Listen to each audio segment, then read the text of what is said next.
Hello and welcome to the online learning session. Let us move ahead in chapter 1. Students, the topics to be covered in this lesson are Unit 3, France abolishes monarchy and becomes a republic. Second, Jacobin Club. Convention, the newly elected Assembly of the Jacobins. And fourth, the Reign of Terror. Students, we see that National Assembly declares a war in 1792. Now let us try to examine the reasons for this war. Students, we see that although Louis XVI had signed the constitution and France had become a constitutional monarchy, he was actually entering into some secret negotiations with the King of Prussia. He was planning something huge, he was planning something big. And rulers of the neighboring countries too were worried by the developments in France and made plans to send troops to put down the events that had been taking place there since the summer of 1789. Actually, let me just explain this. All these rulers were monarchs, and here we see that Louis XVI was getting into secret negotiations with the King of Prussia, and other monarchs at that point of time also seemed to be worried about the developments, the fundamental democratic principles which had been laid down by the people of the third state. So this was something which was worrying all these monarchs in that region. That's why rulers were also helping and planning to send troops to put down the events taking place in France. But before all this could happen, before Louis XVI could execute something huge in France, before all these rulers of the neighboring countries of France could send their troops and could execute something big, National Assembly voted in April 1792 to declare a war against Prussia and Austria. Now let us see the situation during war. Students, we see that thousands of volunteers thronged from the provinces to join the army. It means that thousands of people came on their own to join the army and fight the war. Now this had a strong reason behind, because they considered this war as a war of the people, and this war was against kings and aristocracies all over Europe. Students, we have already seen the plight and the condition of the common man in these kinds of regions. That's why it was a war of the people against kings, aristocracies and monarchy. Now we see a little bit of building up of nationalism. So among the patriotic songs, they also sang Marseillaise, which was composed by the poet Roger Dial. It was sung for the first time by volunteers from Marseille as they marched into Paris. So here two places are there which we are discussing. One is Marseille and the second is Paris. Both of them are in France. Now the Marseillaise has become the national anthem of France. So this point has to be remembered like this. Okay. Now let us see what were the effects. Obviously, when there is a war, we see some effects of the war on the life of common people. Now let us try to examine and learn the effects on the life of the common people. Now wars brought losses and economic difficulties to the people.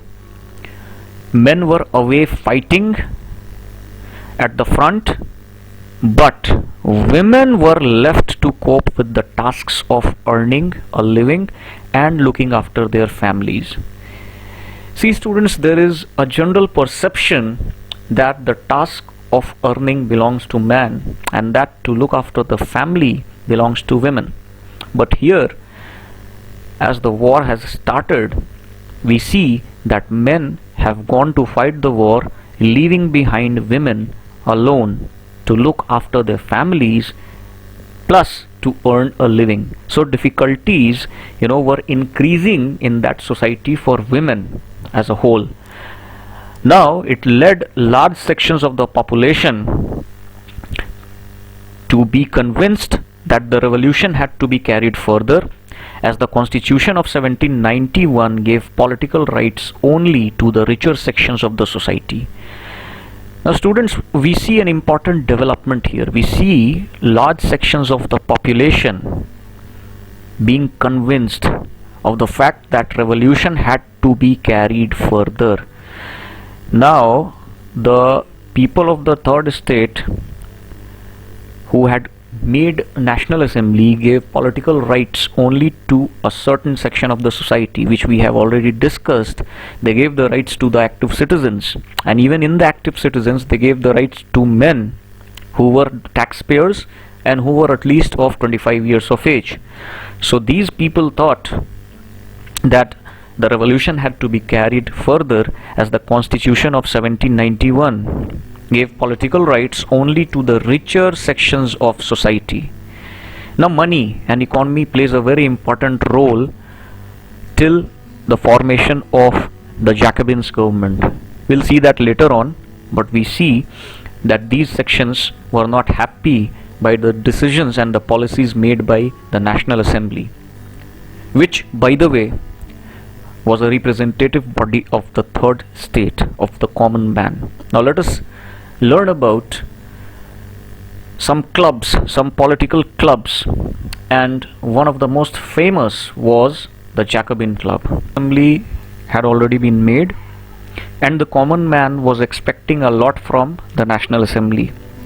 But despite being a representative of the common man, National Assembly did not give the rights equally. They gave the rights to a certain section of the society known as active citizens.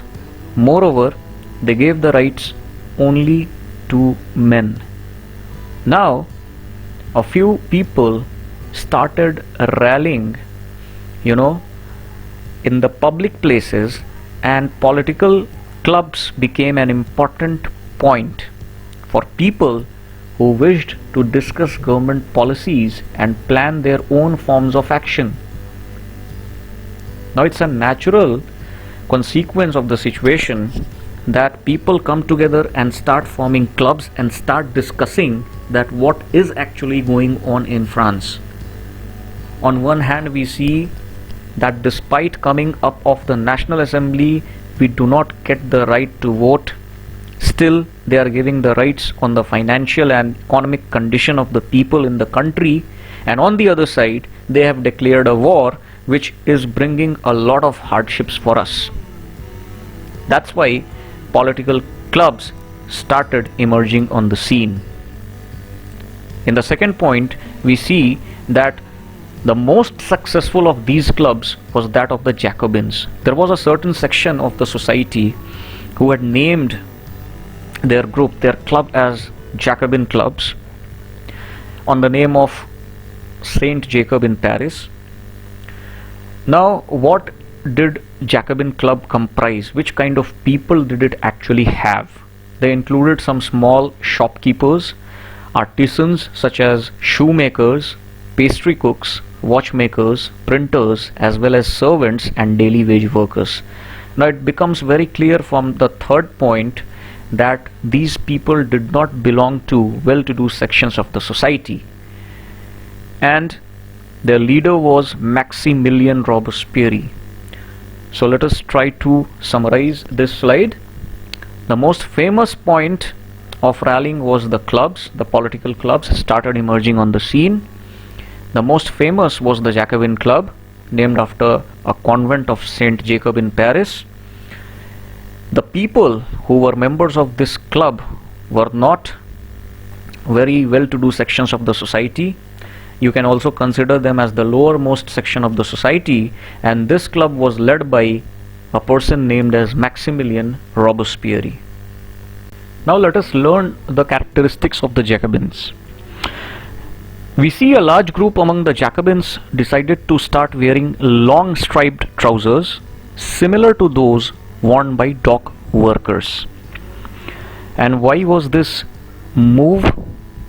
This was to set themselves apart from the fashionable sections of the society, especially nobles, who wore knee brooches. It is a way of proclaiming the end of the power wielded by the wearers of knee brooches. Now students, we see that people started wearing striped trousers, and these were similar to those worn by the dock workers. They signified simplicity, and this was to set the people of the Jacobin clubs apart from the fashionable sections of the society. It was a way of proclaiming the end of the power wielded by the wearers of knee brooches. Actually, the nobles, who were exerting a lot of power in the society, who were oppressing the common man, actually wore knee brooches on their trousers, and these Jacobins tried to differ on that point, tried to set themselves apart. That's why they started wearing long striped trousers, just to set themselves apart from the nobles, and it also symbolized an end to the power wielded by the wearers of knee brooches. It meant that an end is coming for you people, the people belonging to the nobility. Now let us see the third point. They were also known as sansculottis. Now what is the meaning of sansculottis? We'll be highlighting its meaning. Sansculottis literally meant those without knee brooches. Sansculottis men wore in addition the red cap that symbolized liberty. While we were studying the political symbols, we have seen the red Phrygian cap, and at that point of time, if you remember students, the red cap, the red Phrygian cap symbolized liberty. So that's why in addition to the striped trousers, men of Sansculottis also wore a red cap, but women were not allowed to do so. Now there is a lot of discrimination in this type of society. What are we actually learning, students, till now? We are seeing a lot of discrimination. First we see the discrimination which was done by the National Assembly. Despite being the government of the common people, it didn't give the common people the deserved rights. Now we see a discrimination in that society regarding men and women. Let us move ahead. Now we see power seizure by the Jacobins. On the morning of August 10, the Jacobins stormed the palace of Tuileries, massacred the king's guards, and held the king himself as hostage for several hours.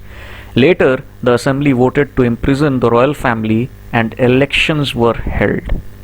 From now on, all men of 25 years and above, regardless of wealth, got the right to vote.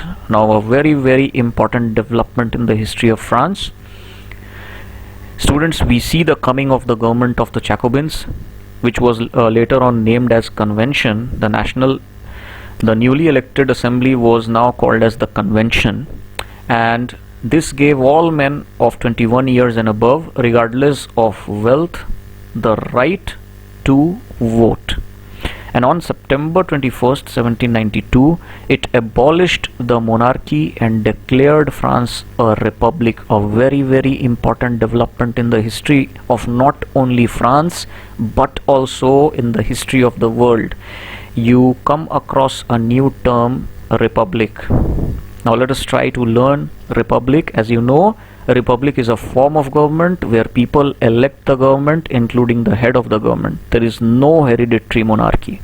There is no hereditary ruler. Plus, this country also has a written constitution. It means that it does not function on the rules of any monarch. Now later on, we see that Louis XVI was sentenced to death by a court on the charge of treason. I want you people to describe treason. Since Louis XVI, let us move to this slide. Since we have seen that Louis XVI was into secret negotiations with the King of Prussia, he was actually trying to overthrow the government of France at that point of time. And what was the government of France at that point of time? Exactly, it was the National Assembly. So when you plan something which is against the government of your country, this act is known as treason. Therefore, we see that Louis XVI was sentenced to death by a court on the charge of treason, and on 21st January 1793 he was executed publicly at the Place de la Concorde. The Queen Marie Antoinette met with the same fate shortly after. It means that Marie Antoinette was also executed shortly after. So this was the power seizure by the Jacobins, plus certain rights are being given to the common people, but still discrimination exists, since they have still given the rights to the men. Yes, one important development has taken place. Regardless of wealth, all the men above 21 years of age got the right to vote, and now France becomes a republic. So two very important developments here which you need to note down. Let us move ahead and learn the reign of terror. What do we actually mean by the term the reign of terror? As you would have learnt in your earlier classes, reign means rule. And terror here means higher degree of fear. Now the period from 1793 to 1794, when Convention was in power and Maximilien Robespierre was ruling France, this period is known as the Reign of Terror. Why it is known as the Reign of Terror? Let us learn that. Robespierre followed a policy of severe control and punishment. Now what kind of a policy was formed by Robespierre? He followed a policy of severe control and punishment. What does it actually mean? He saw all those people as enemies of the Republic, the ex-nobles, the clergy, members of other political parties, even members of his own party who did not agree with his methods were arrested, imprisoned, and then tried by a revolutionary tribunal. If the court found them guilty, they were guillotined. If the court found them guilty, they were guillotined. Now what is the meaning of this term guillotined? Let us try to learn this. Students, the guillotine is a device consisting of two poles and a blade with which a person is beheaded. It was named after Dr. Guillotine, who invented it. So what does a guillotine look like? These are the two poles, okay, and this is the blade at the top. These are two poles. Let us name this so you could understand this easily. This is pole A and this is pole B. Now this is the blade, and here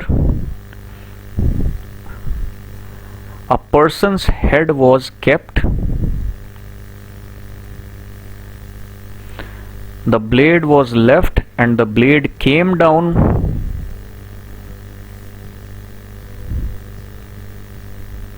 with a great force and beheaded this person. So this was actually a device used for beheading persons who were found guilty. So that is why this period was used, has been named as the Reign of Terror. Now let us see the policies made by the Robespierre government. Students, it put maximum ceiling on wages and prices. Ceiling means limit. Now the government actually set the limit of wages and the prices to be given to the people, and on the prices on the which the people, the peasants, the farmers will send their produce. We see that meat and bread were rationed. It means that meat and bread were sold in shorter amount, in smaller amounts. Peasants were forced to sell grains in the cities. Now peasants had to come to the cities and they had to sell their grains in the cities, plus at the prices which were fixed by the government. Now you can see the liberty gradually fading off by the policies of the Robespierre government. The liberty of the people is now fading, and they are actually being forced to do certain activities. Use of more expensive white flour was forbidden. Now students, do you know what white flour is called in Hindi, in our day-to-day language? I would love you people to comment that. Now all citizens were required to eat pain the ghalit, the equality bread, a loaf made of whole wheat. See, white flour is known as maida in Hindi, and if you know, it's a bit more expensive than whole wheat flour. That's why the whole wheat flour was forbidden, and all citizens were required to eat the equality bread, the bread which was made of whole wheat, which did not show any kind of discrimination, which was affordable by all the sections of the society equally. Let us move ahead and see some continued policies. We are into the very same topic. Equality was also sought to be practiced through forms of speech and address. Now the policies also had equality on the list, and it had to be practiced through forms of speech and address. Let us see what kind of speech and address. Instead of the traditional monsieur, which is usually known as sir, and madame, which is usually known as madam, all French men and women were henceforth citoyen and citienne. It means that all the people who were living in France were simply the citizens of France. They were not to be addressed as sir or madam. We also see that churches were shut down and their buildings converted into barracks or offices. Robespierre pursued his policy so relentlessly that even his supporters began to demand moderation. Now students, we see that his supporters gradually are going against him. Finally, we see Robespierre to be convicted by a court in July 1794, arrested, and on the next day sent to the guillotine. And this is how the story of Robespierre comes to an end. Now the story is not yet over, students. Let us try and examine the policies of the Robespierre government, because if you will closely examine his policies, you will see that yes, there were some good things as well. He did some bad things. There were some bad policies, but there are some good policies as well. Now if you closely examine his policies, you will categorize his policy into two categories as good and bad. Now let us see. If you see on this slide, you will see that 1, 2 and 3 are his good policies. He also sought to establish equality. Now sir and madame, the people who were addressed as sir and madame, now this kind of address was forbidden, abolished, and each and every person in France was made into a citizen, simply a citizen of the country. Churches were shut down and their buildings converted into barracks or offices. Of course, let us see some of his bad policies. Now he set a limit on the wages and the prices, and we see this here. Prices were limited, prices were fixed by the government, on which peasants had to forcefully sell their grains. Some good policy again. In order to establish equality, use of a more expensive white flour forbidden, and everyone had to eat equality bread that was made up of whole wheat. Now let us go to the topics and try to summarize this whole session quickly. Students, we see that France abolishes monarchy and becomes a republic. And how does this actually happen? This happens when the National Assembly declares a war against Prussia and Austria in 1792. Now people had to volunteer, men had to leave their homes, go to the front and fight the war. leaving behind the women to look after the earning and to look after the families as well. So the issues, the problems in the life of women were constantly increasing, which led to people discussing the state of France, and they were also discussing the direction in which France was going. And we see coming up of clubs at that point of time, the most famous club being the Jacobin clubs, the Club of the Jacobins. This was led by Maximilien Robespierre. On 10th August, they seized the power by making the king and its family the hostage. After that, the National Assembly is known as Convention, which actually turns France into a republic. Now it completely abolishes monarchy, no constitutional monarchy. The monarchy is completely abolished and the France is now turned into a republic. Now what is republic? Republic, as we have learnt, that the head of the government is elected. That is, the government will not have any kind of hereditary ruler. Plus, this kind of a country will have a written constitution. Now when the convention is elected and the Robespierre is made the supreme leader, we see some of his policies being categorized into some good policies and some bad policies. Now let us see some bad policies. Maximum ceiling on wages and prices. Therefore peasants had to sell in the cities and at the prices which were fixed by the government. So this was creating a lot of problems for the people, for the peasants especially. Meat and bread were rationed, that is, they were sold in smaller quantities. However, they had good amount of bread and meat. Now we come to a period which is known as the Reign of Terror. And students, why was this known as the Reign of Terror? Because first of all, Maximilien Robespierre was the ruler during this time, and he followed a policy of severe control, repression and punishment. He ensured that every single person goes to guillotine, gets executed, who went against his policies. Gradually we see that a lot of persons from the convention itself tend to turn against Maximilien Robespierre, and finally in 1794 Maximilien Robespierre gets convicted and finally gets executed on the guillotine.